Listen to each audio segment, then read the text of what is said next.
इस स्प्रिंग को स्ट्रेच कीजिए और छोड़ दीजिए, ये वापस से अपने पोजीशन में चला जाता है। इसको स्ट्रेच कीजिए, छोड़ दीजिए, ये वापस से अपने पोजीशन में चला जाता है। ऐसा क्यों होता है? ये हमारे पास सपोज करिए एक सिंपल सा मास है, ये अपने ओरिजिनल पोजीशन में मतलब हैंग कर रहा है। इसको कुछ हाइट ऊपर ले जाइए, छोड़ दीजिए, वापस से अपने पोजीशन में चला जाता है। ऐसा क्यों होता है? बच्चे रट लेते हैं पोटेंशियल एनर्जी के बारे में कि the energy due to position और configuration is called potential energy. आप मत रटिए यार।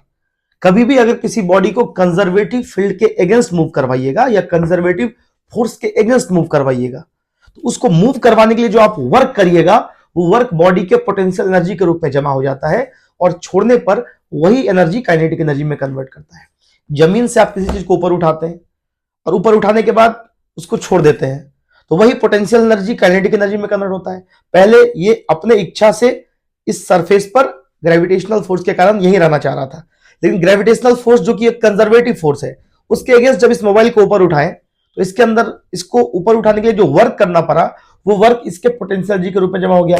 छोड़ने पर भी मेरा हार्ट अटैक हो जाता, छोड़ने पर ये काइनेटिक एनर्जी में कन्वर्ट हो गया।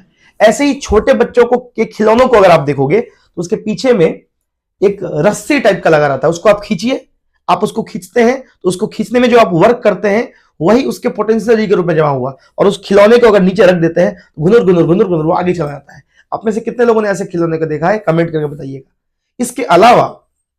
इसके अलावा अगर आपने ऑब्जर्व किया हो तो जो तीर चलता है, तो तीर चलाने के लिए जो हम उसको पीछे स्ट्रेच करते हैं, तो स्ट्रेच करते हैं तो हम जो वर्क करते हैं, एक्चुअली में वो जो रबर है वो अपने ओरिजिनल कंडीशन में रहना चाहता है। हम उसके विल के अगेंस्ट, उसके कंजर्वेटिव फोर्स के अगेंस्ट वर्क किए हैं, ये वर्क जमा हो जाता है उसके पोटेंशियल एनर्जी के रूप में, बाद में वही कन्वर्ट हो जाता है काइनेटिक एनर्जी के रूप में।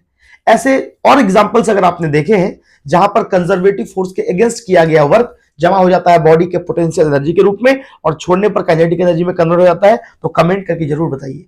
यह था पोटेंशियल एनर्जी का कॉन्सेप्ट। और याद रखना एक बात, पोटेंशियल एनर्जी सिर्फ और सिर्फ कंजर्वेटिव फील्ड और कंजर्वेटिव फोर्स के लिए ही डिफाइन होता है।